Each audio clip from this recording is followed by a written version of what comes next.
Bonjour, aujourd'hui on va cuisiner des Saint-Jacques. Et moins cher, c'est du surgelé.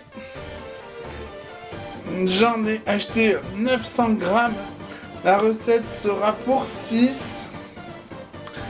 Alors dans un faitout, on met une boîte de tomates entières pelées au jus, une boîte de 800 grammes poignette.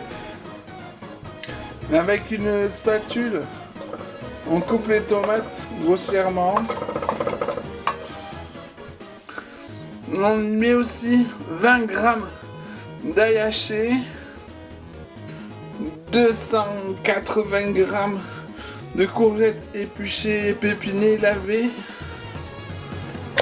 Comme ça. Ensuite, on va laver des cébettes. On va enlever le bas. On s'en servira pas. Le verre, on va l'ouvrir de façon à pouvoir laver chaque feuille. Alors il vous en faut 190 grammes. On s'embête pas, on met comme ça dans le faitout. Ensuite il vous faut du colin d'Alaska surgelé, c'est le moins cher, ça ira très bien. Il vous en faut 800 grammes. On y met aussi du basilic séché. Bien séché, hein, pas du frais. On en met une cuillère à soupe bombée. On rectifiera à la fin de la cuisson. Puis on rajoute de l'eau chaude. Là, c'est à peu près à mi-hauteur du faitout. Là on peut mettre le feu maintenant. Quand ça bout, on met un minuteur sur 2 heures. Sans le couvercle, il faut que ça réduise. On remettra de l'eau si nécessaire. Pendant ce temps, on va faire griller les Saint-Jacques d'un côté, sachet par sachet, que ça rentre pas trop d'eau, que ça puisse griller. J'ai pas mis tout le sachet, faut qu'elle soit suffisamment espacée, comme ici ça devrait aller.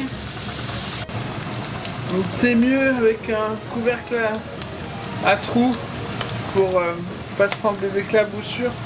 Vous contrôlez une Saint-Jacques, là c'est brun foncé, on peut les sortir. On s'embête pas, on vide le sautoir dans une passoire comme un chinois qui est dans une casserole pour récupérer l'huile. Avec du lait, on déglace le sautoir, on gratte bien avec une spatule, puis on débarrasse dans un petit plat. Et après on le lave, on fait sécher sur le feu, puis on remet de l'huile qu'on a récupéré la dernière cuisson. Voilà, elles sont toutes grillées d'un côté.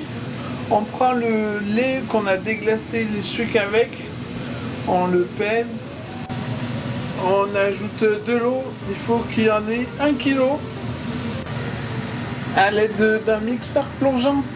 Petit à petit, on met des Saint-Jacques grillés dans le lait qu'on vient de peser, là, les 1 litre. Et on y ajoute des Saint-Jacques jusqu'à ce que ce soit corsé. Puis on le met à chauffer. On pèse 500 grammes de farine qu'on ajoutera au liquide quand ça bout en remuant avec une spatule. On mélange avec la spatule sur le feu jusqu'à ce que ce soit homogène. Puis on met à refroidir dans un baquet d'eau froide en changeant le plat. Pendant ce temps, on prend une brique de lait neuve, on la met presque totalement dans un sautoir, une grande casserole. On en garde suffisamment pour diluer de la maïzena pour lier le lait. Voilà, on met dans la maïzena le lait qui reste. On fouette bien parce que ça accroche plus au fond. On l'ajoutera au lait bouillant petit à petit en attendant que ça rebout, voir s'il faut en remettre ou non. Si c'est assez épais. Voilà, ça rebout et c'est assez épais. On peut éteindre le feu.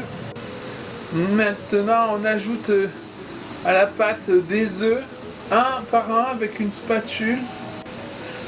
5 œufs, ça devrait suffire.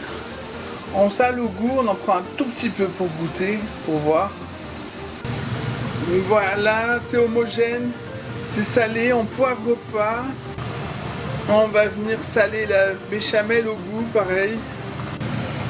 On en met la béchamel un petit peu au fond d'un plat gratin.